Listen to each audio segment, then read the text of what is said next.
did anybody encourage you to get into this race? Why do this? I do this. Well, I really believe that this community needs to have a voice and a seat at the table. I have had a bunch of community members that have been really supportive of the work that I've done on the school board and have reached out and just said, hey, do you think that you'd ever consider letting our voices be heard on a grander stage? And I didn't foresee any of this happening, but I have thoroughly enjoyed being able to be an advocate for our community voices. They've come out in full force in support of a lot of the stuff that we've done. And so I just want to take that to the next level so that their voices are heard in the state as well. I guess when I watch Eastman, he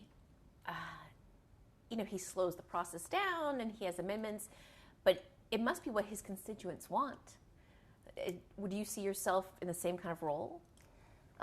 No, not necessarily. I am more solution focused. I feel like life is so short. We have one life to live, and I'm not into career politics. I feel like if you're going to be in a seat and you're going to be representing people's voice, we got to get stuff done. Mm-hmm. And if we're not going to get stuff done or slow up a process, then I feel like it's not being productive, and I feel like people's voices aren't getting heard and just things aren't getting done. So I just don't feel like that is a productive way to run. You can still represent your constituents the same manner. I feel like we have a lot of the same ideas, conservatism that we both run on. I just know that coming from the school board and just being able to work with people really well, we've worked really well with our borough assembly, with the other people on the school board to get things done, and also with our parents and with our taxpayers here, with our community, just working cohesively together. We've been able to come up with solutions and get things done. And I feel like that is really important to do, or else you're not getting anything done. How would you describe his way of doing business in Juneau? You know, I don't know him really well, to be honest. My focus is more so based on what I've done on the school board, and that is just being able to get things done more so. I don't have anything bad to say with how he runs business. Obviously, you know, he's been voted in multiple times. It'd be his 8th year going into it. And so I just know that the overwhelming response that I've gotten from my constituents and the people that I represent being on the school board has been, can you please give us a voice and a seat at the table on the state level? So that's where I'm at with that. So you think people are coming forward now and being like, instead of, he doesn't have any power really to represent the area at this time because he's not on any the word has left. The committees. Thank you. Thank you. I was like, that's the word. What do you think, how do you think that affects this community? I just feel like in order to get things done, you just have to be very good relationally to get things done. If you're in the majority, you're not going to always agree with everything everybody's doing. We're all human. We all have different viewpoints, different perspectives of seeing things, even if we have the same moral compass or the same way that we view our politics. We're still going to see things a little bit differently, but if you can't work well with other people, and I'm not saying that about anybody, just in general, on a board, on a committee, in any group, if you can't work with other people, then you can't get things done. Therefore, how are you representing the people that voted you in a seat if just things aren't getting accomplished more so? I was watching one of his committee meetings the other day, or one of the floor sessions the other day, and they were up till midnight. And he had just amendment after amendment after amendment. What do you think that does to this area?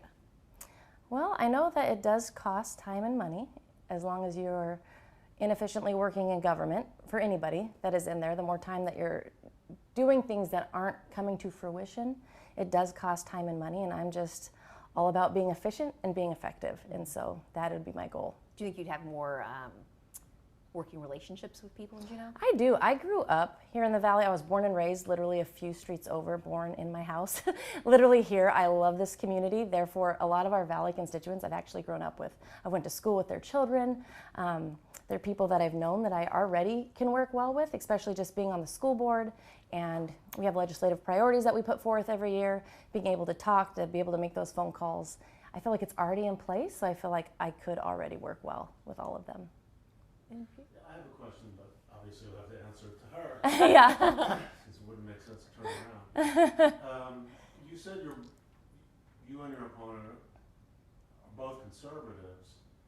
Are there issues that, other than how you work well with people, are there actual issues where you differentiate yourself from him? You know, I haven't watched every session super well the last 8 years, that's for sure. I'm not what got me into this arena to begin with was just my son and his sports. And I just wanted to be an advocate for what I wanted as a parent.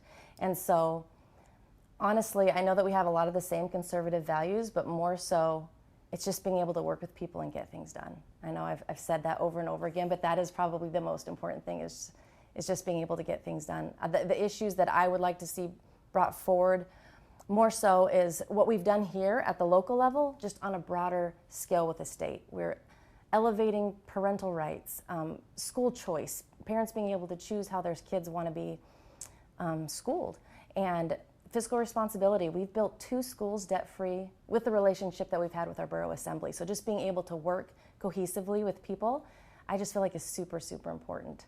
And so resources, being able to have our resources be responsibly developed here in Alaska. I just see Alaska as being the head and not the tail. We have so much stuff here that we can offer and give, not only to the people that live here, but to the nation, and I feel to the world. I feel Alaska is rich in resources, and so to be responsible with that development, with our budget, it's a lot of the same things, but it's just more effectiveness in doing it and being able to have those relationships to just be able to get those solutions brought forward and accomplished.